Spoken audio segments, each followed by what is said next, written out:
दोस्तों मैं net expert RL से आपके साथ हूं बादल शर्मा। आइए मैं आज आपको बताने वाला हूं कि इन दिनों जो इतनी ज्यादा एपीएस ट्रांजैक्शन फेल हुई है वो क्या कारण है, क्यों फेल हुई है और इनका जो रिफंड का जो सिस्टम है वो टाइमली क्यों नहीं आ पा रहा है। तो दोस्तों देखिए हो क्या रहा है ना कि अभी जितने भी लोग जो भी कंपनी का एपीएस चला रहे हो, चाहे वो आरएनएफआई हो, रायनेट हो, पे पॉइंट इंडिया हो, डीजीपे हो या फिर कई सारी और जो मार्केट में जो एपीएस कंपनी है उन सारे में ट्रांजैक्शन फेल हो रही है। तो इसका ये मतलब नहीं है कि कोई एक पर्टिकुलर कंपनी में ट्रांजैक्शन फेल हो रही है।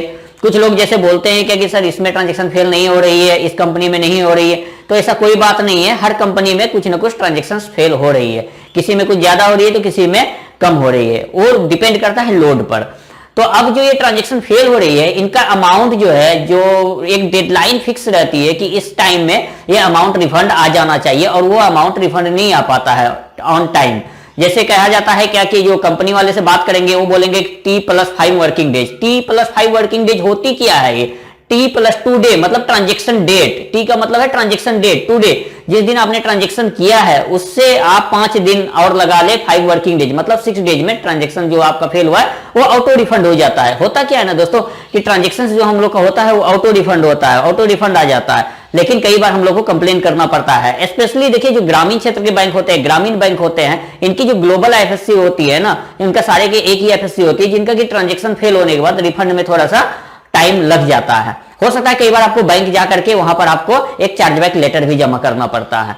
लेकिन जैसे आपका स्टेट बैंक ऑफ इंडिया है, जो पंजाब नेशनल बैंक है, इनका क्या होता है ट्रांजैक्शन फेल होने पर ये ऑटो रिफंड हो जाता है। लेकिन अभी क्या है कि अभी जो ऑटो रिफंड ये ऑन टाइम नहीं हो पा रहा है, इसके लिए आपको वेट करना पड़ सकता है। 15 डेज हो सकता है, आपको 20-25 डेज तक वेट करना पड़ सकता है। अब बात आती है क्या कि क्यों इतना वेट कैसे करे, कस्टमर मान नहीं रहा। यदि कस्टमर नहीं मान रहा है तो आपके पास एक ही सिंपल सा एक ही प्रोसेस होता है कि उनको आप क्या कीजिए, एक चार्जबैक लेटर फिलअप करके दे दीजिए और कस्टमर को बोलिए जाकर के वो बैंक में जमा कर देंगे।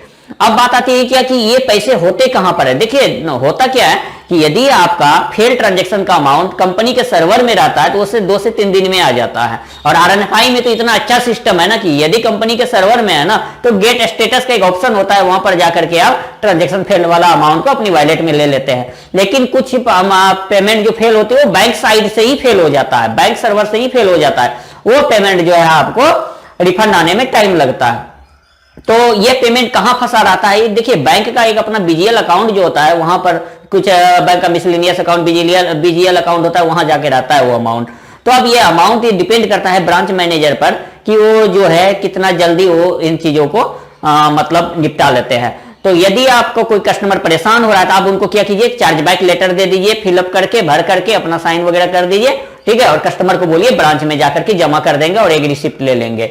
और उसके बाद फिर क्या होगा दोस्तों कि उनका जो है पेमेंट ब्रांच मैनेजर के द्वारा वो रिफंड जो है कर दिया जाएगा, उनके बैंक अकाउंट में कर दिया जाएगा, ठीक है। अगर फिर भी ब्रांच मैनेजर इनको एक्सेप्ट नहीं करते हैं तो आपको एक्सेप्ट कैसे करेंगे ये आपके अंदर में ये आपको होना चाहिए कि उनको एक्सेप्ट कैसे करवाना है, क्योंकि ये वीडियो में इतना डिस्कस करने का नहीं है। तो अब बात आती है कि ट्रांजेक्शन फेल क्यों हो रहा है। ट्रांजैक्शन फेल इसलिए हो रहा है दोस्तों कि अभी जो है कोविड-19 को लेकर के सबका जो है कोविड-19 का जो रिलीफ फंड आया है ना, पूरी इंडिया में एक साथ आया है और हर स्टेट में ट्रांजैक्शन चल रहा है। ऐसा नहीं है कि सिर्फ यूपी में आया है, सिर्फ बिहार में आया है, कोई एक स्टेट का लोड है, ऐसा तो है नहीं। अब ऑल ओवर इंडिया का लोड पड़ गया कंपनी के सर्वर में और एनपीसीआई के सर्वर में, बैंक के सर्वर में। तो अब सीधी सी बात है, कोई भी चीज अगर ओवरलोडेड होगी तो उसमें थोड़ा सा जो है फ्लक्चुएशंस आएगा ही आएगा, ऑब्वियसली ये बात तो है ही। अब दूसरी चीजें क्या होती है कि कोई बोलता है ट्रांजैक्शन फेल नहीं होती, ट्रांजैक्शन फेल तो हर कंपनी में होगा। और एक बात हमेशा एक बात ध्यान में रखें दोस्तों, यदि आप एईपीएस चलाते हैं ना तो ट्रांजैक्शन फेल होगी, ये भी श्योर रहिए, माइंड में सेट करके रखिए। यदि आप गाड़ी चलाते हैं, बाइक चलाते हैं, नहीं गिरेंगे आप, इसकी कोई गारंटी नहीं है। यदि आप एपीएस चलाते हैं आपकी ट्रांजैक्शन फेल नहीं होगी, इसकी भी कोई गारंटी नहीं है दोस्तों। इसको आपको कैसे वर्क करना है, अपनी विवेक से, अपनी सूझबूझ से आपको काम करना पड़ेगा। किस टाइम हमारा सर्वर अच्छा काम करता है, हल्का अमाउंट का विड्रॉल करके देखेंगे, उसके बाद हेवी अमाउंट का विड्रॉल करेंगे, ओके। और कस्टमर को कैसे कन्विंस करेंगे, वो आपके अंदर में इक्वालिटी आपके अंदर में होनी चाहिए। कस्टमर को आपको कन्विंस करना पड़ेगा। अदरवाइज कुछ कस्टमर बोलेंगे क्या कि मैं पुलिस एफआईआर कर दूंगा, ये कर दूंगा, तो होना तो कुछ भी नहीं है। एनपीसीआई का ही ये गाइडलाइन में है कि ऑटो रिफंड होगा, जो भी एपीएस संचालक है वो पैसे नहीं दे सकता। जब तक ट्रांजैक्शन सक्सेस नहीं होगा ना तब तक वह एपीएस संचालक जो है पैसे अपने कस्टमर को दे नहीं सकता है। तो एक बात श्योर में रहे। और दूसरी चीजें क्या है, कुछ लोग जो एपीएस से अभी हुआ क्या है, कोविड-19 का जो पेमेंट आया है ना रिलीफ फंड वाला, तो इसमें क्या हुआ, बहुत सारे इतने आईडी, मतलब मैं पर्सनली जो है ना, मैंने पर्सनली लगभग ये 5 दिनों में लगभग 200 आईडी जनरेट किया है। और मैं ये बता रहा हूं कि इनमें से हो सकता है वो 200 आईडी जो है ना, कुछ लोग नए जुड़े होंगे, कुछ लोग ऑलरेडी कोई अदर एपीएस में काम कर रहे होंगे और वो इस एपीएस में आए हैं, इस सर्विस से जुड़े हैं, आरएनएफआई से जुड़े हैं। ठीक है, जो न्यू आए हैं उनको अभी थोड़ा समझने में टाइम लगेगा, एपीएस सिस्टम वर्क कैसे करता है, एपीएस सिस्टम का वर्क को समझने में उनको कुछ दिन लगेगा, क्योंकि आप न्यू है, आप पहली बार काम कर रहे हैं, मोबाइल एप्लीकेशन को यूज कर रहे हैं, अभी आपको आधार सर्वर के बारे में पता नहीं है कैसे काम कर रही है ये पेमेंट के लिए, एनपीसीआई के बारे में पता नहीं कि एनपीसीआई है क्या, कितने लोगों को तो ये भी नहीं पता कि एनपीसीआई क्या है। ट्रांजेक्शंस तो कर रहे हैं, विड्रॉल का काम कर रहे हैं, उनको ये नहीं पता कि एनपीसीआई क्या चीज होती है। तो इन चीजों के बारे में उनको जानकारी होते होते थोड़ा टाइम लगेगा तो खुद ही भगदड़ जितना मचा रहे हैं अभी वो मचाना कम हो जाएगा।